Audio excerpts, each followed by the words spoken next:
I get it because I think, remember, like, I'm from the opposite side, meaning that I experienced this. I got kicked out. My mum would say I didn't get kicked out. Oh, you moved out. No, you kicked me out, mum. Then you gave me an ultimatum which I couldn't stick to. I left in it. Do you know what I mean? Now, me and my mum used to beat me, and I get the frustrations why. I wouldn't say I've fully forgiven her, but I understand. Now, I'm assuming your dad was frustrated about whatever's going on in his life, because I always think that sometimes when our parents hit and beat us, it's not about the situation. It's an outlet of frustration. In the same way a man might be in a relationship, okay, and you might be angry at work and angry enough and then hit at his woman. I'm not comparing the two, so don't think I'm doing the trauma Olympics. But I hazard a guess and say sometimes our parents take out their frustrations on us as children. I agree. And I'm not going to say that's what your dad done. No. Go on. I'll break up for you for a second. I agree because, like I said before, there was nothing I was doing in my life that warranted the relationship we had. Nothing I was doing warranted the level of, you know, what seemed to me like disdain he had towards me, the frustration he had towards me. Nothing I was doing. I was just a good boy. Ask Chiz, I've never been on badness. I've just been a good you, innit? Out of all of us. So to me, how he felt about me wasn't warranted. So in my eyes, you're not happy with your life. There's something happening on your end, and you're taking it out on me, your only son. Are you the eldest? No, I've got an older sister and two. Well, you're the eldest son, though. Yeah, I'm the only son. Oldest son. Okay. Oldest son. Cool. So anyway, we're scrapping now. You know what I mean? Clothes are being thrown. Boom. Clothes are getting ripped now. My sisters and my mum are trying to break it up. Boom. They eventually break up now. My dad called the feds. Pardon? My dad called the feds. He said, my son beat me up, kind of thing, innit? Obviously, my mum there, sisters there, so it's all bullshit, innit? So then, when the feds came now, he was pretending that he had injuries, so he could go to the hospital, innit? I got. What do you mean? I got arrested. I went to cell for 24 hours. He went to the hospital. I think they took him to cell afterwards. Yeah, but obviously then they spoke to my sisters and my mum, and they, no, it's not what he's saying. They had a fight. It wasn't like my son attacked his father. They had a fight. It was mutual. It wasn't. You know what I mean? So obviously I'm in the cell for 24 hours now. I get out. Cool. My dad's. I can't remember what happened to him. I know he went to hospital first because he was saying that he had injuries and whatnot. And then we didn't speak for 2 years, 2.5 years. We didn't speak at all. But you was in the same house though? Yes. Okay. So we're in the same house for 2.5 years. I know that feeling. Not a single. I see my dad walk past him. My mum had to talk to me on almost a weekly basis to like try to make me. Please, exactly. My aunties, my uncles. Everyone's come to do mediation. Exactly. So then maybe after a few conversations, I get to a stage where I'm comfortable saying good afternoon, good evening, good morning. But it's still he's still blanking, isn't it? Okay, to answer a yes or no question, just would you say that is there anything wrong with parents beating their children? Now, and I don't want you to go left or right. Yeah. Just go from your experience, from what you've experienced, because everyone's different. Because sometimes people will say the beatings done me good, I didn't die from the beatings, it was needed. There's one first question. When a parent beats a child, and it's very general and broad, very ambiguous question. When a parent beats a child, would you say it's out of love? If you had to pick two, out of love or out of frustration? I think it's out of frustration. And the thing is, there's levels to beating. I believe some things that a child does warrants a beating, but what type of beating are you giving them? You know what I'm saying? Because when you're beating somebody, this is an issue. If you're a human being as you are, and let's say you've done something wrong and I do this to you, as an adult now, this is not enough for you to stop. It's got to be enough of a physical pain that you remember it and think, I may not do this again, which is a form of violence.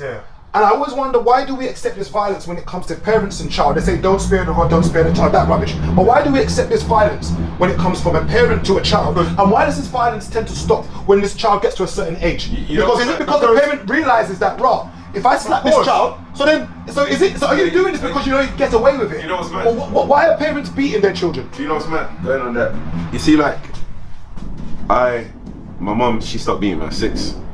Because I remember one time, I've got in trouble in primary school, year 1 in Nigeria. So the teacher was beating me, and as the teacher's beating me, I'm laughing and I'm antagonizing. So I've come home, and my mum has tried to beat me, and I've caught the cane.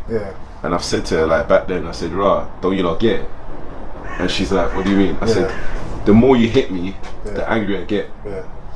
The more I'm gonna keep on. At 6? Yeah. I was strong and I don't think you understand. I've been strong from young, and I was screwed up. But even in primary school, I was sneaky. Like, no, in nursery, I was sneaky. You see, like in nursery, there was some kids who were snitches in my class. So I used to go to school. They used to beat bum in Nigeria. I used to go to school with 2 shorts, and in between one shorts, because they had back pockets, I used to put bare papers in there. So when they're beating, I'm just there like, to faking, but it's not hurting me because it's cushioned. So I've told these little youths, like, they was like, "Rah, how come you never cry?" I said, "Oh, one time here, one time here, I'm getting beat, and one of these dummies have forgotten to do the same thing. So he's gonna tell the teacher, Chisel, where's da-da-da-da?" And the teacher's like, "Rah, that I should pull down my shorts so that I should be in pants and get beaten." And I said no. So they've made me go outside and do pick pin and all these things outside and in the sun, and for like a good hour they're changing punishments. So like now, like, they've called in my mum and say, "Right, this one he's stubborn, blah blah blah." So when I was 6 now, my mum beating me. But you actually remember this? Yeah. Can you remember anything when you was... I used to get beats all the time, bro. After that incident where I caught the cane, I remember saying to my mum that, "Right, there's no point. If you talk to me, I behave. If you try to show dominance on me, I act up." And the reason why my uncles used to call me old boy was because they were like, "Rah, you're like an old man trapped in a young boy's body." You know, like when all the old people are all talking, they used to tell all the kids go. But a lot of times they would leave me there because they're like, "Yeah, leave an old boy." There was no democracy at 6. That's what I'm saying. No, but you know what it is? There's only Putin. Hey, There's only Vladimir. I used to literally, anytime I got beat, I used to wild out. I'll do shit like, I'll get beat and I'll kick something and I'll walk off. So I remember, like, for instance here, one time me and my neighbours were play fighting. See, like a pipe like this. So the water pipe is there. You burst the pipe. His mum's thrown pepper in his eye and his bum. Madness.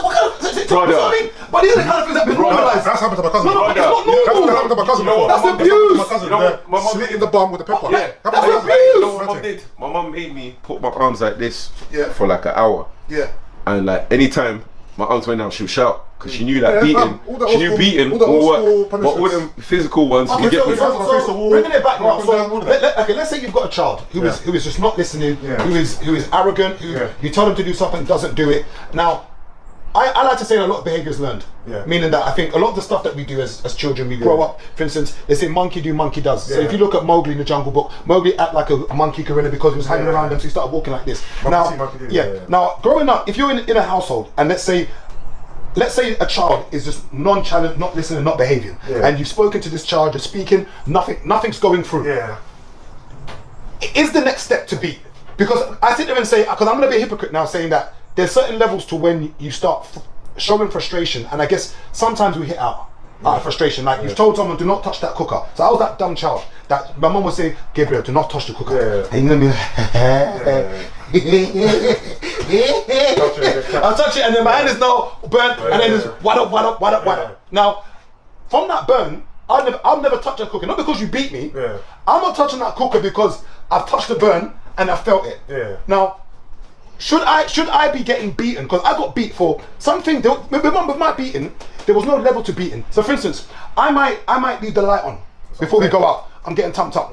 I remember one time, and that's why I hate prostrating now. One time, one auntie, you know, in Nigerian culture, everyone's your auntie. So one auntie came to the house one time. And I didn't like this auntie for somebody. I just didn't like, you know, your spirit doesn't go with somebody. I didn't like this auntie. So one day now, the woman came in. I said, "Good evening, ma'am." She grabbed my arm. I said, "You know this?" She goes, she said, "Are you not gonna prostrate for me?" I said, "This time I think I'm about 15, 16. So I'm feeling like guy. Top guy. I said, "What are you saying? Hey, guy of all guys." I said, "No." I walked past.